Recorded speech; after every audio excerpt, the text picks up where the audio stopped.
Good morning. If you are hearing my voice today, it means that you made it. You survived another week. You survived another conversation, another disappointment, another sleepless night, another moment where you questioned yourself and somehow you are still here. That matters. Because every survivor knows something the rest of the world often does not. Sometimes survival doesn't look like winning. Sometimes survival looks like getting out of bed, going to work, taking care of your children, smiling when your heart is carrying something no one else can see. If that's where you're at today, I want you to know something. I see you. Not because I read it in a book. Not because someone told me about it. But because I've sat with survivors. I have listened to the stories. I've watched people spend years trying to understand why someone who claimed to love them left them questioning everything about themselves. And today, I don't want to talk about the narcissist.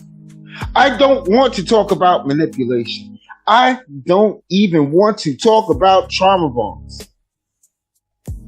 I want to talk about something much more important.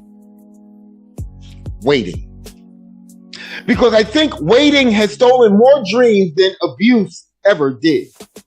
Waiting for an apology, waiting for closure, waiting for them to finally understand what they did, waiting for justice, waiting for that one conversation that somehow makes everything make sense.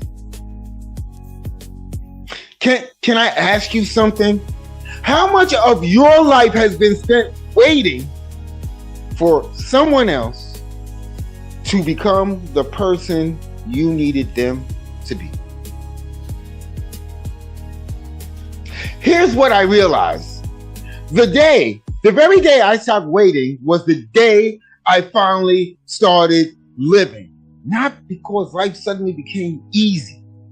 Not because every problem disappeared. Oh Lord, not because of that. But because I stopped giving someone else permission to decide when my healing could begin.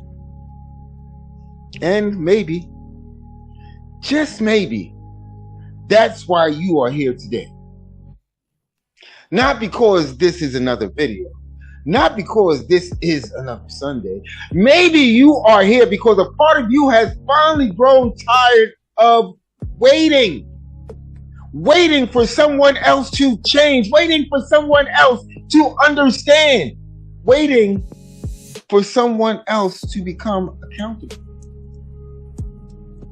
Maybe, just maybe, this is the moment you decide. Yes, you decide that your future will no longer be held hostage. Will no longer be held hostage by someone else's choices. Because here is the truth. No one is coming to rescue you. And I don't say that to discourage you. I say it because the moment you realize no one is coming, you stop staring at the window. You stop standing at the window looking for rescue. And you start building the life you've been waiting for. That right there, that is where healing begins. Not when they change. Not when they apologize. Not when they finally admit that they did it. Healing begins the moment you decide. You decide that your peace is no longer negotiable. Today, I want to invite you not into a community, not into a course, not into a movement. I want to invite you into a different way of thinking. Because once your mind changes, your life follows.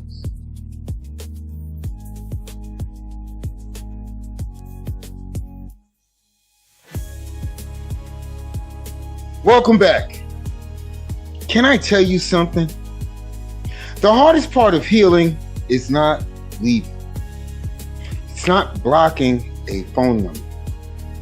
It isn't deleting old pictures.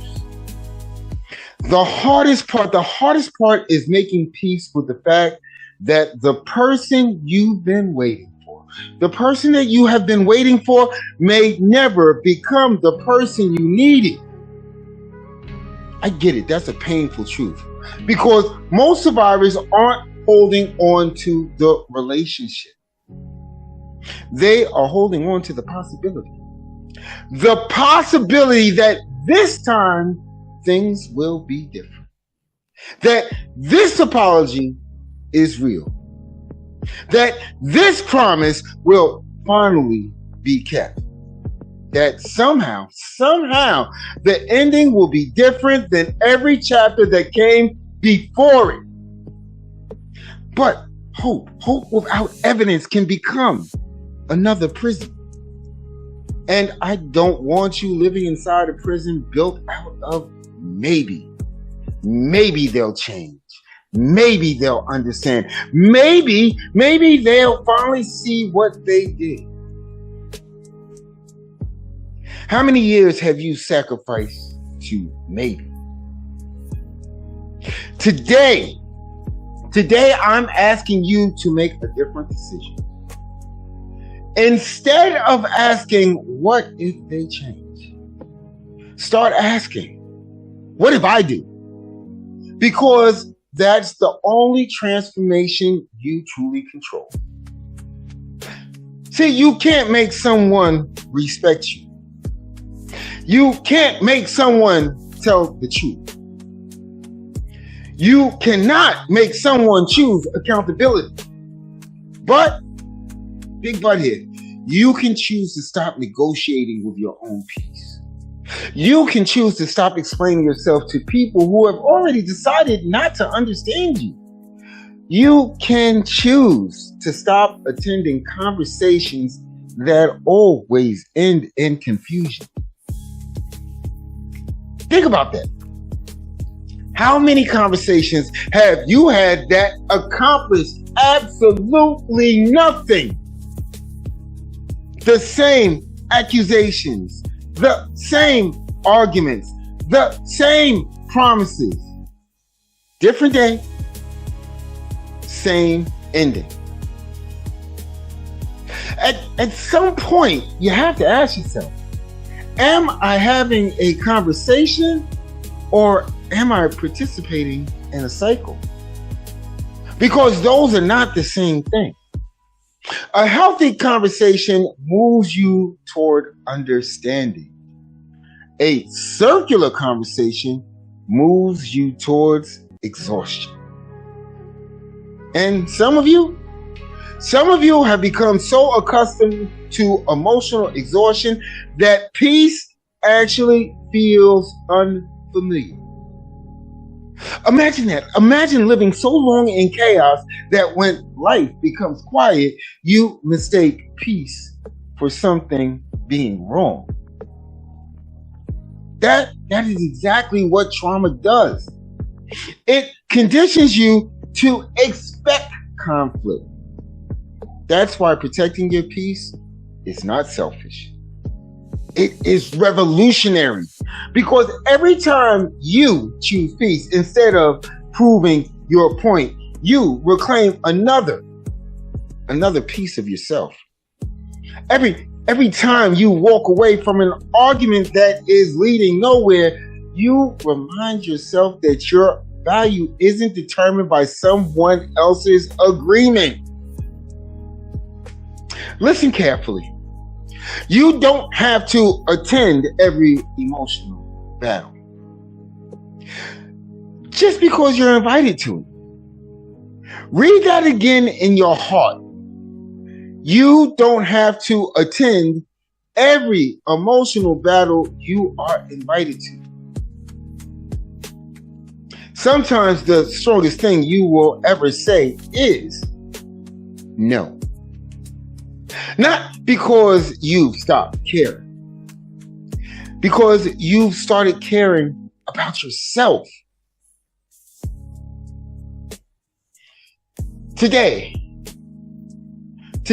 I want you to make one promise, and not to me. Don't make the promise to me. I want you to make it to yourself. The next time someone tries to pull you back into the same cycle, into the same confusion, into the same emotional tug of war, you will stop. You will take a breath and ask yourself one question.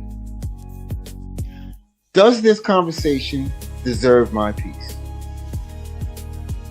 If the answer is no, walk away.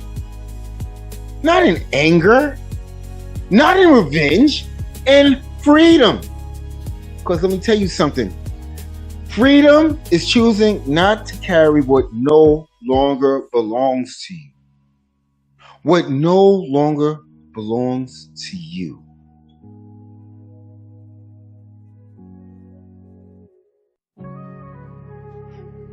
Before we close today, I want you to picture something. Picture a single ember, small, quiet, barely glowing. If you walk past it, you might think the fire is almost gone. But anyone who's ever built a fire knows something. An ember isn't dead. It's waiting. Waiting for oxygen. Waiting for someone to believe there is still fire inside. And maybe that's exactly where you are today.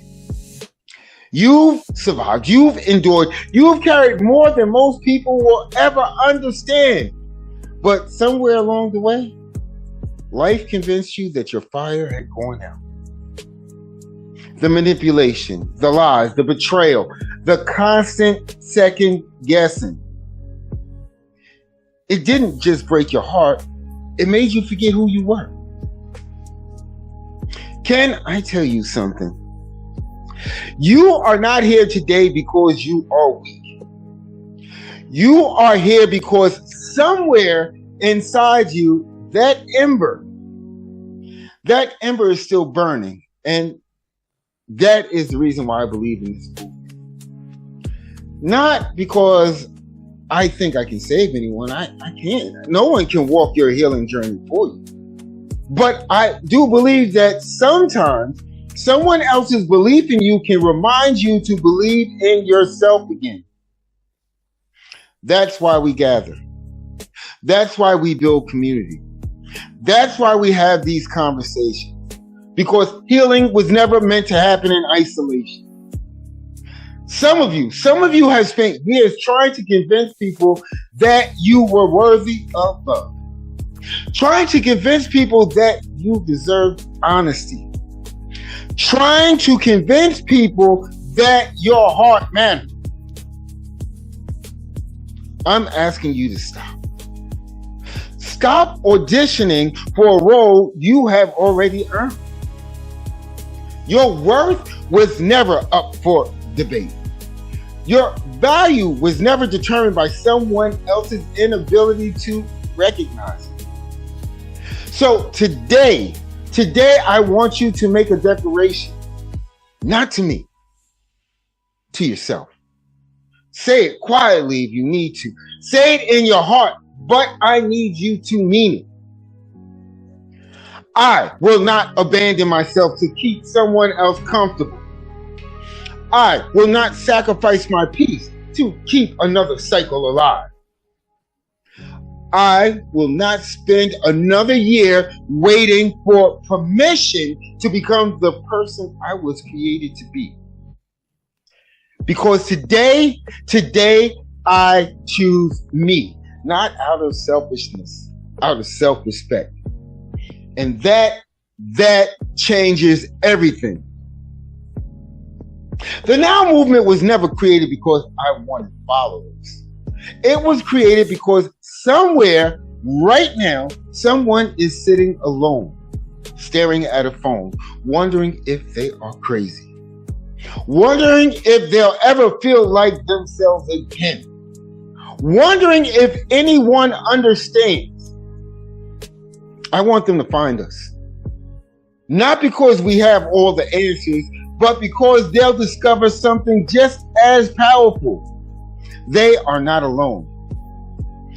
If this message spoke to you today, I want to invite you to become part of something bigger than a YouTube channel, bigger than a Facebook page, bigger than a course.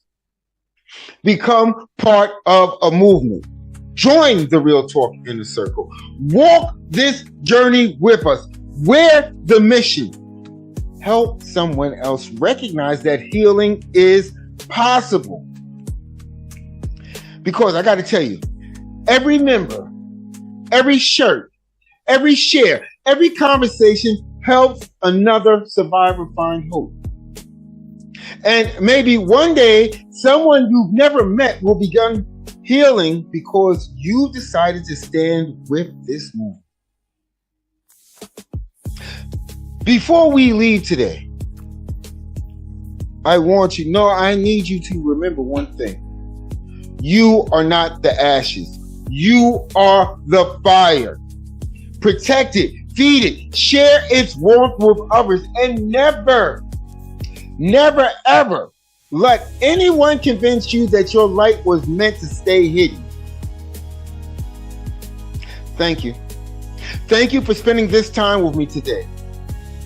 Until next Sunday, stand tall, protect your peace, break the trauma bond, trust yourself again.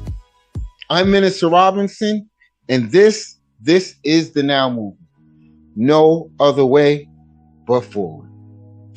Love you guys.